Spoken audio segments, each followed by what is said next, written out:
Hello. Malware strain Goldoson has been found in over 60 apps on the Google Play Store, with a combined 100 million downloads. An additional 8 million downloads were tracked from a third-party app store in South Korea. The malicious library is capable of gathering information about installed apps, Wi-Fi, Bluetooth, and GPS locations, and can also perform ad fraud in the background. 36 of the apps have been removed from the Google Play Store, and the remaining have been updated to remove the malicious library. A new Android banking Trojan, Chameleon, is also active and targeting users in Australia and Poland.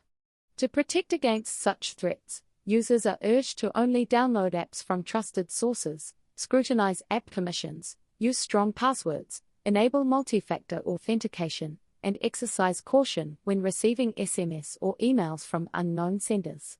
Thanks for watching. If you enjoy short news like this, please consider subscribing to my channel. Until next time.